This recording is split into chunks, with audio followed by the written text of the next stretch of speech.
Pernah kepikiran nggak sih gimana caranya sebuah mesin seberat ratusan ton itu bisa seolah-olah menari di angkasa? Hari ini kita bakal masuk langsung ke kokpit buat ngebongkar rahasia mengendalikan pesawat di ruang 3 dimensi yang ternyata rumit banget. Nah, kunci buat ngerti semua ini ada di satu angka, 6. Ya, sebuah pesawat itu punya 6 derajat kebebasan. 6 cara berbeda buat dia bergerak di udara kapanpun. Coba deh bayangin, kita harus ngendaliin ke-6-nya sekaligus. Ini yang bikin ngendaliin pesawat jadi tantangan yang luar biasa.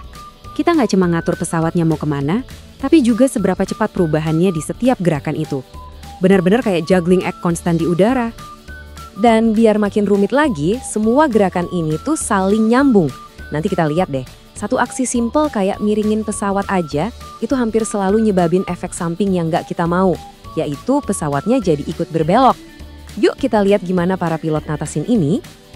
Jadi, gimana caranya seorang pilot bisa menjinakkan kerumitan ini semua? Well, semuanya itu sebenarnya bermuara ke 3 kendali utama yang ada di ujung jari dan di bawah telapak kaki mereka. Ini dia 3 senjata utama pilot buat navigasi di langit. Pitch, roll, dan yaw. Oke, kita bedah satu persatu ya dari sudut pandang pilot langsung. Pertama, buat pitch atau dongakin hidung pesawat ke atas. Gampang, tinggal tarik tuas kemudinya ke arah kita. Aksi ini bakal gerakin elevator di ekor yang ngedorong ekornya ke bawah dan alhasil hidung pesawatnya ngangkat ke atas sekaligus nambahin sudut serang sayap. Terus buat roll ke kanan, kita dorong tuasnya ke kanan dan pesawatnya bakal miring searah jarum jam. Tapi, nah ini nih bagian yang menarik. Seberapa jauh kita dorong tuasnya itu bukan nentuin seberapa miring pesawatnya, tapi nentuin seberapa cepat pesawat itu miring. Jadi, ini semua tentang kontrol laju perubahannya. Terakhir, kita punya pedal kemudi di kaki. Kalau kita injak pedal yang kanan, hidung pesawat bakal belok ke kanan. Ini terjadi karena pedal itu ngegerakin rudder atau kemudi yang ada di sirip ekor vertikal pesawat. Anehnya ya, kebanyakan orang ngerasa ini tuh alami banget. Padahal ini tuh kedalikannya dari cara kita nyetir sepeda loh. Coba ingat-ingat, kalau di sepeda kita dorong stang kanan, sepedanya malah belok ke kiri kan? Oke, sekarang kita udah paham kendali dasarnya. Saatnya kita bongkar salah satu rahasia paling fundamental dalam penerbangan. Sebuah hubungan tersembunyi yang wajib banget dipahami sama setiap pilot. Nah, pasti kepikiran kan, kalau pedal itu buat belok atau yaw, kenapa itu bukan cara utama buat belokin pesawat pas lagi terbang? Jawaban dari pertanyaan ini bakal ngungkap hubungan rahasia antara yaw dan roll. Coba bayangin gini, waktu pesawat belok ke kanan, sayap yang di luar berarti sayap kiri harus menempuh jarak yang lebih jauh. Artinya, sayap kiri itu bergerak lebih cepat di udara. Nah, sayap yang lebih cepat, daya angkatnya lebih besar. Hasilnya, pesawatnya jadi otomatis mulai miring atau roll. Tapi tunggu dulu. Ada gaya lain yang bekerja di saat yang bersamaan. Udara yang nabrak rudder dan sirip ekor itu nyiptain gaya dorong ke samping. Nah, karena sirip ini posisinya tinggi di atas pusat gravitasi pesawat, gaya ini justru malah berusaha gulingin pesawat ke arah yang berlawanan.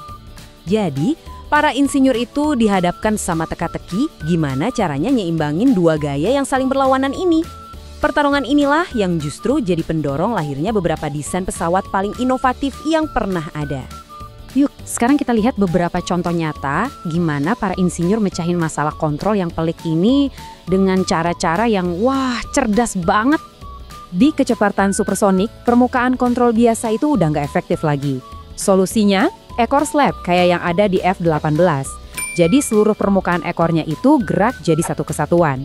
Ini ngasih kekuatan kontrol yang jauh lebih besar dan juga ngurangin hambatan pas nembus kecepatan suara. Terus ada juga konfigurasi canard di Eurofighter yang intinya ngebalikin desain konvensional. Dengan mindahin permukaan kendali ke depan, pesawatnya bisa dongak lebih cepat. Ini tuh kayak ngangkat beban dari depan, bukan ngedorong dari belakang. Hasilnya, pesawat jadi lincah luar biasa. Nah, kalau desain VTOL ini contoh kejeniusan dalam hal efisiensi. 2 fungsi, yaitu rudder dan elevator, digabungin jadi 2 permukaan miring. Ini jelas ngurangin berat sama hambatan.